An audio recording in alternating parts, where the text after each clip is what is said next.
नमस्कार मेरे प्रिय साथियों मित्रों, सीटेट की क्लासेस में आप सबका स्वागत है। दिसंबर 2019 में पूछे गए सीडीपी के क्वेश्चन को आज हल करते हैं। आइए पहला क्वेश्चन देखते हैं। फर्स्ट क्वेश्चन है, नूर विद्यालय में अपना लंच बॉक्स लाना भूल गई तथा यह कहते हुए तान्या से उसका लंच साझा करने के लिए कहा, तुम्हें आज अपना लंच मेरे साथ साझा करना चाहिए क्योंकि कल मैंने तुम्हारे साथ अपना लंच साझा किया था।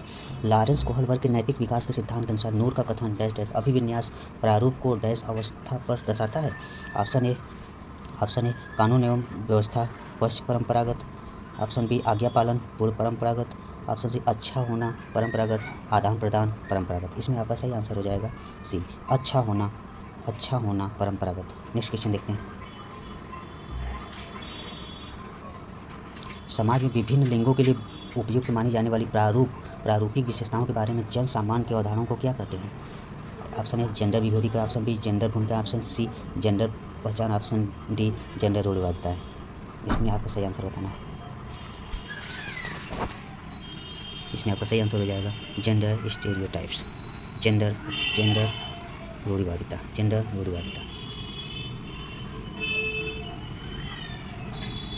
पहला का आंसर क्या है? पहला का आंसर हो जाएगा आदान प्रदान परंपरागत। नेक्स्ट क्वेश्चन देखते हैं। हाल ही में पाठ्यचर्या में ऐसी कहानियों को शामिल करने के लिए विवेकशील प्रयास किया गया है जिसमें पिता के कार्यों में लगा रहता है और माता साहसी गतिविधियों को करती है। ये कदम किस लिए महत्वपूर्ण है? ऑप्शन ए जेंडर पक्षपात को सशक्त बनाता है, ऑप्शन बी जेंडर रूढ़िवादिता को समाप्त करता है, ऑप्शन सी ये जेंडर स्थिरता को प्रोत्साहित करता है, ऑप्शन डी ये जेंडर विभेदीकरण को बढ़ावा देता है। आपका सही आंसर हो जाएगा ये जेंडर रूढ़िवादिता को समाप्त करता है। नेक्स्ट क्वेश्चन देखिए। वाइगोत्स्की के अनुसार जब एक वयस्क बच्चे के निष्पादन के वर्तमान स्तर को सहयोग द्वारा विस्तारित करता है तो इसे क्या कहते हैं? ऑप्शन ए खोजपूर्ण अधिगम, ऑप्शन बी समीपस्थ विकास का क्षेत्र, ऑप्शन सी पाठ या ढांचा का क्षेत्र, ऑप्शन डी अंतः व्यक्तिनिष्ठ। इसमें आपका सही आंसर हो जाएगा स्कैफोल्डिंग यानी पाठ ढांचा। नेक्स्ट क्वेश्चन देखते हैं। जीन पियाजे के संज्ञानात्मक विकास के सिद्धांत के अनुसार परिकल्पित निगमनात्मक तर्क किस अवधि में विकसित होता है? संवेदी चालक अवस्था, पूर्व संक्रियात्मक अवस्था, मूर्त संक्रियात्मक अवस्था, अमूर्त संक्रियात्मक अवस्था। इसमें आपको सही आंसर बताना है। सही आंसर हो जाएगा फॉर्मल ऑपरेशनल स्टेज, अमूर्त संक्रियात्मक अवस्था। नेक्स्ट क्वेश्चन देखते हैं। गैस के अनुसार बच्चों के चिंतन के बारे में सामाजिक प्रक्रियाओं तथा सांस्कृतिक संदर्भ के प्रभाव को समझना आवश्यक है। लॉरेंस कोहलबर्ग, जीन पियाजे, लेव वाइगोत्स्की, अल्बर्ट बंडूरा। इसमें आपको सही आंसर बताना है। इसका सही आंसर हो जाएगा लेव वाइगोत्स्की। नेक्स्ट क्वेश्चन देखते हैं। पियाजे के संज्ञानात्मक विकास के सिद्धांत से निहितार्थ निकालते हुए एक ग्रेड 6 to 8 के शिक्षक को अपनी कक्षा में क्या करना चाहिए? तार्किक बहस के प्रयोग को प्रोत्साहित करना चाहिए, हतोत्साहित करना चाहिए, ऐसी समस्या प्रस्तुत करनी चाहिए जिसमें तर्क आधारित समाधान की आवश्यकता होती है, एक अवधारणा को पढ़ाने के लिए केवल मूर्त सामग्री का प्रयोग करना चाहिए, ऑप्शन डी है केवल निर्धारित पाठ्यक्रम पर निर्भर रहना चाहिए। इसमें आपको सही आंसर बताना है। इसका सही आंसर हो जाएगा ऐसी समस्या प्रस्तुत करनी चाहिए जिसमें तर्क आधारित समाधान की आवश्यकता होती है। नेक्स्ट क्वेश्चन देखते हैं। हार्वर्ड गार्डनर के बहुबुद्धि सिद्धांत के अनुसार तार्किक गणितीय बुद्धि वाले एक व्यक्ति की क्या विशेषताएं हो सकती है? ध्वनि, ताल तथा शब्दों पर अर्थ प्रति संवेदनशीलता, ऑप्शन बी दृश्य स्थानिक परिवेश को सटीक रूप से ग्रहण करने की योग्यता, ऑप्शन सी संगीतमय अभिव्यक्तियों की आवाज़ के स्तर, ताल एवं सौंदर्यपरक गुणों को उत्पन्न करने एवं प्रशंसा करने की योग्यता, डी है पैटर्न की खोजने की एवं तर्क की लंबी श्रृंखला को हल करने की क्षमता और संवेदनशीलता। इसमें आपका सही आंसर हो जाएगा ऑप्शन डी पैटर्न को खोजने की तर्क एवं लंबी श्रृंखला को हल करने की क्षमता एवं संवेदनशीलता। नेक्स्ट क्वेश्चन देखते हैं। वह प्रक्रिया जिसके द्वारा बच्चे आदतों, कौशलों, मूल्यों तथा अभिप्रेरणा को विकसित करते हैं और उन्हें समाज का जिम्मेदार एवं क्रियाशील सदस्य बनाती है, उसे क्या कहा जाता है? सामाजिकरण, समावेशन या मुख्यधारा से जोड़ना या विभेदीकरण।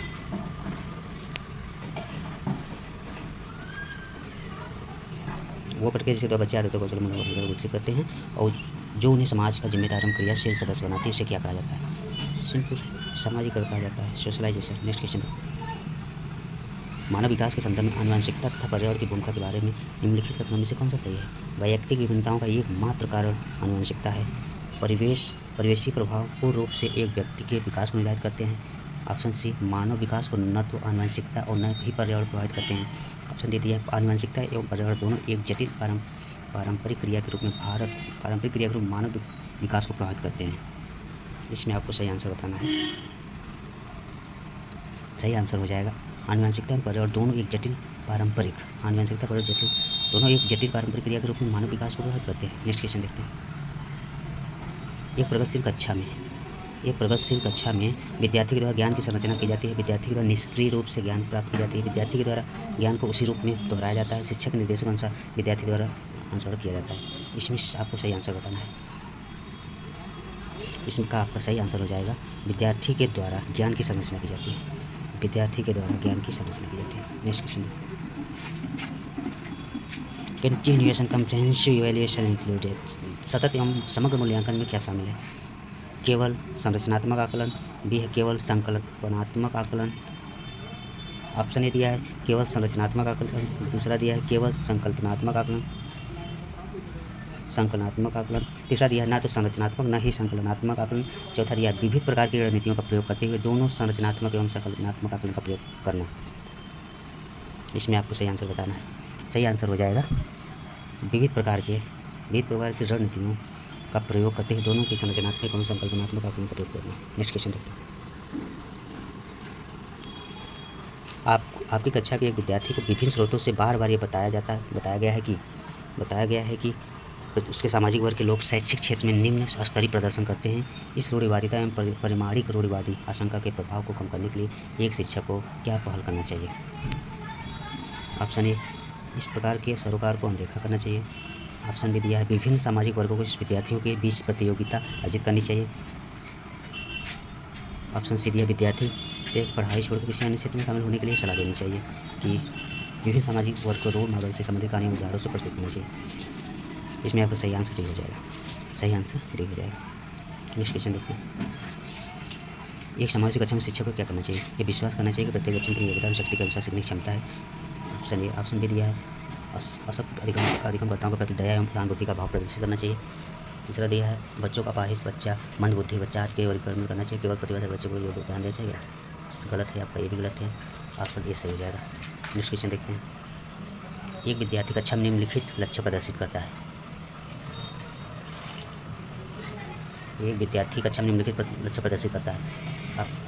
पढ़ने के प्रति चिंता, शब्दों एवं अक्षरों को पहचानने में कठिनाई, निम्न स्तरीय शब्दावली कौशल, पहले पढ़े हुए पाठ को समझने याद करने में कठिनाई। किसके सूचक आपको बताना है? ऑप्शन ए, एक सौलीन विद्यार्थी, एक सृजनात्मक विद्यार्थी, एक अधिगम अशक्तता वाले विद्यार्थी के मानसिक रूप से कमजोर वाले विद्यार्थी। आपको सही आंसर बताना है। सही है अधिगम अशक्तता वाले विद्यार्थी के लक्षण। नेक्स्ट क्वेश्चन देखते हैं। एक शिक्षक एक समावेशी कक्षा में विशेष योग्यता वर्ग वाले अधिगमकर्ताओं की आवश्यकताओं को किस प्रकार से बता सकता है या संबोधित कर सकता है? ऑप्शन ए, आकलन के लिए पेपर पेंसिल टेस्ट का प्रयोग करना तथा अभ्यास या रटने पर बल देना नहीं होगा। ऑप्शन बी, विद्यार्थी को निर्देश देने के लिए एक रूप तरीकों का प्रयोग करना, अत्यधिक लिखित गृहकार्य देना था, उत्तरों उनको प्रभावशाली विद्यार्थियों को नकल करने दबाव डालना। चौथा दिया प्रत्येक विद्यार्थी के अधिगम के सशक्त पक्षों एवं कमजोरियों के विश्लेषण के आधार पर विशिष्ट अधिगम उद्देश्यों को विकसित करना। इसमें आपको बता प्रत्येक विद्यार्थी के अधिगम से सब बच्चों को विशिष्ट अधिगम उद्देश्यों को विकसित करना। सही आंसर आपका गलत हो जाएगी। प्रत्येक विद्यार्थी के अधिगम के सशक्त पक्षों को कमजोरियों के विश्लेषण के आधार पर विशिष्ट अधिगम उद्देश्य को विकसित करना। नेक्स्ट क्वेश्चन देखते हैं। एक शिक्षिका अपनी कक्षा में सृजनात्मक विद्यार्थी को किस प्रकार से प्रोत्साहित कर सकती है? अवसायी चिंतन पर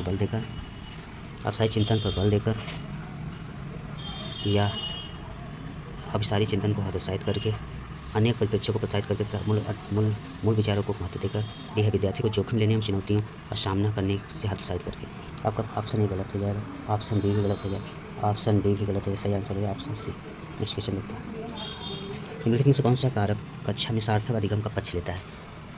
बच्चों को पढ़ने के लिए अभिप्रेरित करने हेतु परीक्षणों की संख्या को बढ़ाना, बी दिया है बच्चों को पढ़ने के लिए अभिप्रेरित करने हेतु पुरस्कारों को बढ़ावा देना, सी है निर्देश के लिए केवल व्याख्यान विधि को अपनाना, डी है विषय वस्तु तथा बच्चों के संपूर्ण कुसंक्षेम एवं अधिगम के प्रति सच्चा सरोकार रखना। आपका सही आंसर हो जाएगा डी। नेक्स्ट क्वेश्चन देखते हैं।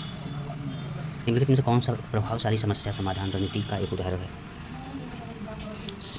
ऑप्शन ए समाधान के मूल्यांकन पर बिल्कुल ध्यान नहीं देना। ऑप्शन बी क्रियात्मक अनम्यता, एक वस्तु के केवल परंपरागत कार्य पर ध्यान देना। सी है प्रतिक्रिया निर्धारण, समस्या प्रस्तुतिकरण के एक ही आयाम में सीमित रहना। डी है साधन साध्य विश्लेषण, समस्या को अनेक उपलक्ष्यों में विभाजित करना। यही आपका सही आंसर हो जाएगा, ऑप्शन डी आंसर, साधन साध्य विश्लेषण, समस्या को उपलक्ष्यों में। नेक्स्ट क्वेश्चन देखते हैं। निम्नलिखित में से कौन सी शिक्षण अधिगम के लिए प्रभावशाली शिक्षा प्रणाली नहीं है? कौन सा प्रभावशाली शिक्षा प्रणाली नहीं है, बताना है आपको।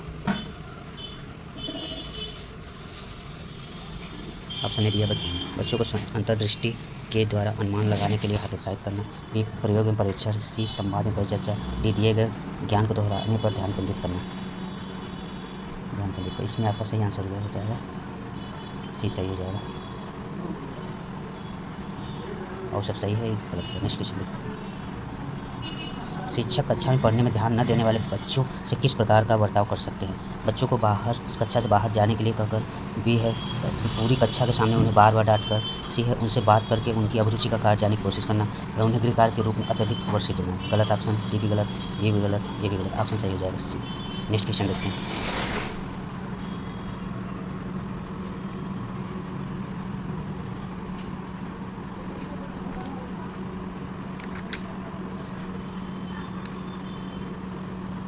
अगला क्वेश्चन देखते हैं। संरचनावादी उपागम बताता है कि टैक्स ज्ञान की संरचना के लिए अत्यंत आवश्यक है विद्यार्थी का पूर्व ज्ञान, अनुबंधन, दंड या यंत्रवत ज्ञान। सही आंसर हो जाए विद्यार्थी का पूर्व ज्ञान, विद्यार्थी का पूर्व ज्ञान। नेक्स्ट क्वेश्चन देखते हैं। बच्चे अनेक घटनाओं के बारे में सहजानुभूत सिद्धांत की संरचना करते हैं। इस पृष्ठभूमि में एक शिक्षक को क्या करना चाहिए? संवाद के द्वारा बच्चों की इन अवधारणाओं को चुनौती देनी चाहिए, बच्चों के विचारों को खारिज करना चाहिए, बच्चों के विचार सिद्धांत को अनदेखा करना चाहिए। ये भी गलत है, ये भी गलत है। बच्चों के विचारों के लिए डांटना चाहिए क्योंकि विचार उनके शिक्षण में गलत है, गलत है। सही आंसर हो जाएगा आपका ये, सही आंसर हो जाएगा आपका ये सही। नेक्स्ट क्वेश्चन देखते हैं। संज्ञान एवं संवेग के बीच किस प्रकार संबंध होते हैं? एक दूसरे से स्वतंत्र। दूसरा दिया एक दिशीय संवेग संज्ञान को प्रभावित करते हैं। ऑप्शन सी दिया एक दिशीय संज्ञान संवेगों को प्रभावित करता है। ऑप्शन डी दिया है द्विदिशीय, दोनों के बीच एक गतिशील पारंपरिक क्रिया होती है। इसमें आपको सही आंसर बताना है, सही आंसर बताना है। सही आंसर आपका हो जाएगा द्विदिशीय, दोनों के बीच एक गतिशील पारंपरिक क्रिया होती है। नेक्स्ट क्वेश्चन देखते हैं।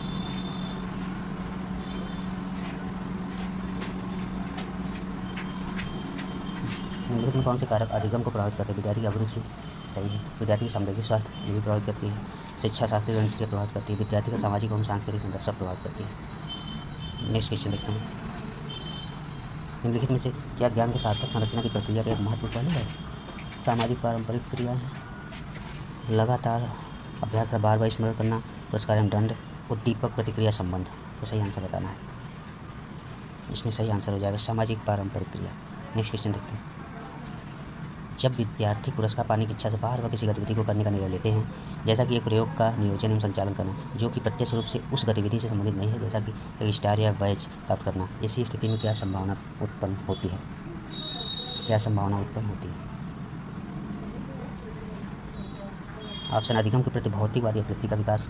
ऑप्शन बी समझने के लिए अधिगम से आनंद प्राप्त करना। डी और सी है पुरस्कार के बिना भी उस गतिविधि में लगे रहना। डी है अन्य लोगों को खुश करने के लिए कार्य करने के बजाय स्वयं की निपुणता के उद्देश्य निर्धारित करना। इसमें आपको सही आंसर बताना है। सही आंसर हो जाएगा आपका ऑप्शन ए सही हो जाएगा। ऑप्शन ए सही हो जाएगा, अधिगम के प्रति भौतिकवादी प्रवृत्ति का विकास। नेक्स्ट क्वेश्चन देखते हैं।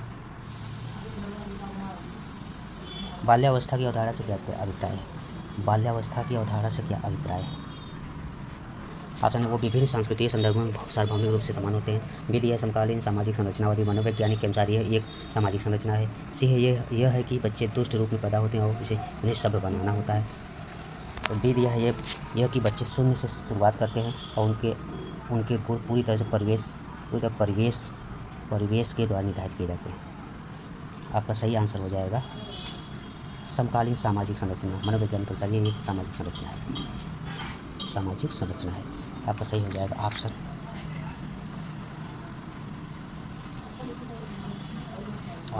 बी सही हो जाएगा। क्वेश्चन निम्नलिखित में से कौन सा मध्य बाल्यावस्था की विशेषता है? मध्य बाल्यावस्था की विशेषता है। इसका आपका सही आंसर हो जाएगा ऑप्शन ए देखते हैं, सामाजिक वृद्धि एवं विकास बहुत तेज गति से होते हैं। बी है, मूर्त रूप से सोचने तथा वैज्ञानिक तर्क का प्रयोग करने की योग्यता विकसित होती है। सी है, बच्चे तार्किक मूर्त रूप से सोचना प्रारंभ करते हैं। डी है अधिगम मुख्य रूप से संवेदी एवं चालक गतिविधि द्वारा गठित होती है। मध्य बाल्यावस्था की विशेषता क्या है आपको बताना है। सही आंसर हो जाएगा, बच्चे तार्किक में मूर्त रूप से सोचना आरंभ कर देते हैं। नेक्स्ट क्वेश्चन देखते हैं। नेक्स्ट और अंतिम क्वेश्चन है, परिवार एवं पास पड़ोस बच्चों के सामाजिकरण की ऑप्शन ए मनोवैज्ञानिक एजेंसियाँ है, ऑप्शन बी है प्राथमिक एजेंसियाँ है, सी है मध्य एजेंसियाँ है, डी है द्वितीय एजेंसियाँ। मनोवैज्ञानिक एजेंसी में गलत है, मध्य एजेंसी में द्वितीय, ऑप्शन ए प्राथमिक एजेंसियाँ हो जाएगा। क्या हो जाएगा? प्राथमिक एजेंसियाँ। धन्यवाद।